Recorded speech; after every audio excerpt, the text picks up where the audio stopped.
Nole, muy buenos días a la teleaudiencia de todo el país. Efectivamente, vamos a hablar de la hepatitis C. Es la hepatitis más frecuente y más grave en el planeta todo, en el mundo y en nuestro país. Y alguna decisión que va a tomar en las próximas horas, días o semanas el Fondo Nacional de Recursos. Pero para hablar sobre este tema, obviamente, una experta, una figura distinguidísima, es la presidenta de la Sociedad Uruguaya de Gastroenterología, es también hepatóloga, es la doctora Rosa Cruels. Doctora, un placer. Lo mismo para mí, Juan Carlos, gracias. Doctora, hablemos, antes de entrar con todo lo del Fondo Nacional de Recursos, de la hepatitis C. Bien. Es realmente grave, ¿no? La hepatitis C es una enfermedad grave, es una enfermedad lamentablemente en la cual hacemos poca prevención y no llegamos nunca a los diagnósticos tempranos. Es decir, la mayoría de los pacientes que se diagnostican se hace en etapas tardías. ¿Por qué? Porque tenemos, además de un problema de tratamiento, un problema de acceso al diagnóstico. Es decir, uno busca lo que sabe. Si no hablamos del tema, no lo vamos a poder buscar. La hepatitis C es un tema que a nivel mundial está candente porque es una epidemia mundial. Una epidemia. Es una epidemia mundial. Es lo que le llamamos en medicina una pandemia. Millones y millones de personas infectadas que cuestan millones de vidas al año. ¿A través de qué? A través de saber que de esas personas infectadas, alrededor de un 80% de las mismas van a desarrollar una enfermedad crónica que hasta el día de hoy, en países que no hacemos aún las cosas como debemos, tiene una evolutividad que lleva a la cirrosis, al trasplante o a la cirrosis y al cáncer y en definitiva a la muerte. Esta realidad, afortunadamente, en el mundo se ha cambiado y digamos, los resultados cada vez son más abrumadores porque hace unos 6 años atrás hablábamos de se empezaron a ver tratamientos que probablemente puedan cambiar la vida de los enfermos, pero ya hoy no decimos empezamos a ver, ya hoy decimos existen en el mundo tratamientos que curan al paciente con hepatitis C y que de hecho van a cambiar y están cambiando la historia de la hepatología. Vamos a enfocarnos en instantes, en el tratamiento y en fármacos realmente maravillosos, porque curan la hepatitis C.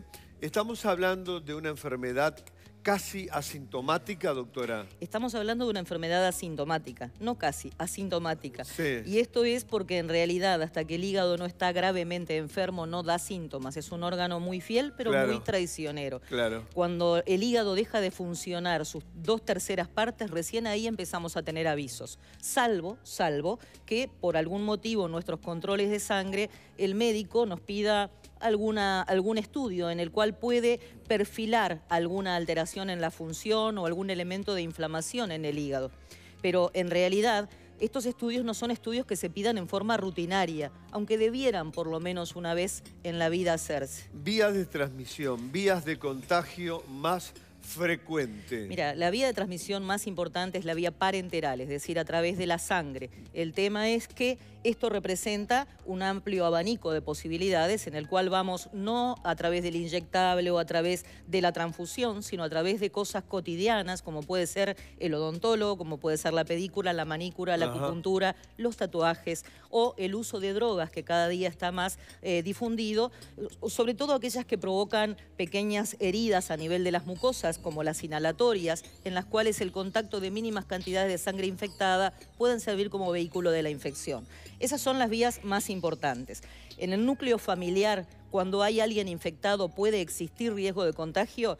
Puede existir, pero en general, cuando uno sabe que hay un enfermo, lo bueno de saberlo es que se toman las precauciones, las medidas de barrera que le llamamos. Claro. Y por eso también tenemos un rol de responsabilidad en la educación, porque si no sabemos quién está enfermo, estamos omitiendo dos cosas: el diagnóstico para una persona que le podemos cambiar su futuro, pero también estamos omitiendo la posibilidad de no contagiarse a aquellos que conviven o en sociedad, a nivel laboral o a nivel del hogar, con la persona que está infectada. O sea que ahí estamos incumpliendo de alguna manera nuestra función. Bien, y entremos ahora al capítulo del tratamiento. Hay drogas, hay fármacos desde hace algunos años. Presten atención, que curan la hepatitis C entre un 95 a un 100% de los casos. Es maravilloso, pero son fármacos de altísimo costo. Y en las últimas semanas, en los últimos días, se ha anunciado alguna medida por el Fondo Nacional de Recursos para ampliar la cobertura. Doctora, ¿se lo explicamos con absoluta claridad a la teleaudiencia? ¿Cómo no? Lo primero que voy a hacer es no estar de acuerdo contigo en el altísimo costo. Y te voy a explicar por qué. Por el hecho de que en realidad, si tú entendés que una hepatitis C, el camino final es el trasplante, y el trasplante tiene un costo de $100.000, solo el hecho del trasplante, más la enfermedad que le agregás al paciente por el bajar sus defensas para el resto de su vida, para que no haya rechazo, en realidad los costos son sumalos, ¿verdad? De 100.000 para arriba, para arriba, para arriba. Claro, ¿verdad? pero el fármaco cuesta... el fármaco cuesta... $14.500. Lo leí en publicaciones locales e internacionales y hablé con colegas tuyos. Sí. O sea, $14.500 para cualquier habitante de este país es muchísimo dinero. Imposible de costearlo. Ahora, luego cirrosis, trasplante, obviamente que tiene mucho mayor costo que la droga, que el fármaco. Sí. ¿Nos entendemos? No, estoy de acuerdo contigo, pero el tema es, para eso existe el fondo. O sea, justamente, si nosotros fuéramos a plantearnos la medicina privada, sería imposible. Yo creo que el fondo es una herramienta por la cual podemos acceder a la medicina moderna y a las opciones terapéuticas y diagnósticas que el mundo nos impone hoy por hoy. Creo que eso es un poco el rol del fondo, ¿verdad? ¿Y qué ha anunciado el fondo? Bueno, el fondo ha anunciado las compras colectivas, es decir... Con Argentina y Brasil. Con Argentina, Brasil y probablemente con algún otro país de América Latina. Y evidentemente esto es una industria. Los que están del lado del fármaco lo que hacen es vender, pero no es una novedad. Economía doméstica, cuanto más vendas, más barato va a ser. Eso es tan simple como eso. Yo realmente quiero enfocar este tema con mucho optimismo, porque no es la primera vez que escuchamos hablar de compras colectivas.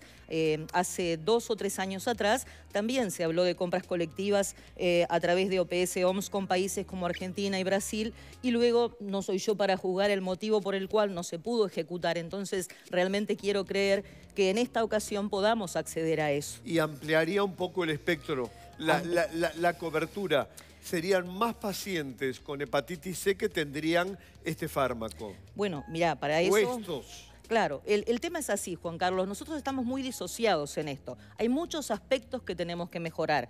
El primero es llegar al diagnóstico. Es un debe que tenemos para poder tratar. No puedo tratar lo que no diagnostico. En segundo lugar, diagnostico la hepatitis, pero ¿cuánto tiene de enfermedad? Es otra etapa de diagnóstico. Tampoco está integrada en el plan, en las prestaciones obligatorias. O sea que ahí también necesito dinero para saber qué fibrosis tengo, cuán jodido tengo el hígado, hablando mal y pronto, ¿de acuerdo? Recién una vez que establezco eso, hago el tratamiento.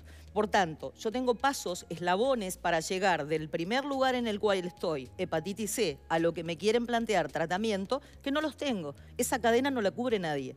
Entonces, para llegar al tratamiento hay que diagnosticar. Los tratamientos son excelentes. El fondo, el año pasado, fue la primera revisión que se hicieron de las pautas, porque Uruguay iba muy desacompasado con esto a nivel mundial, dado que usábamos un tratamiento con 40% de curación, que ya el mundo lo había erradicado. Claro. Que tampoco lo hemos sacado aún. Si hoy uno, al día de hoy en la mañana te metes en la página del fondo, todavía esa opción terapéutica está publicada. O sea, entonces, no podemos seguir hablando de lo que no va. Muy bien, un libro abierto, una clase para toda la teleaudiencia del país. Les dije, auténticamente una experta en el tema. Y ahora las consultas de ustedes, porque es tiempo del consultorio virtual. La primera, me gustaría saber si tengo hepatitis C o si alguien de mi familia la padece. ¿Cómo se diagnostica? Te pregunta Sol. Bien. ¿Tiene costo el examen? Sí, Sol, el examen es muy simple, es una pequeña extracción de sangre como para cualquier estudio al día de hoy. El costo sí es el costo que tiene en el sistema mutual, lo que es un ticket de examen, no es más que eso, no hay un costo diferencial para el diagnóstico genérico. Bien. Para eso. Vamos con la segunda pregunta, bien importante también porque puede haber mucha gente en la situación de Carla. Mi padre falleció de cirrosis. Entonces te pregunta Carla, ¿es hereditario?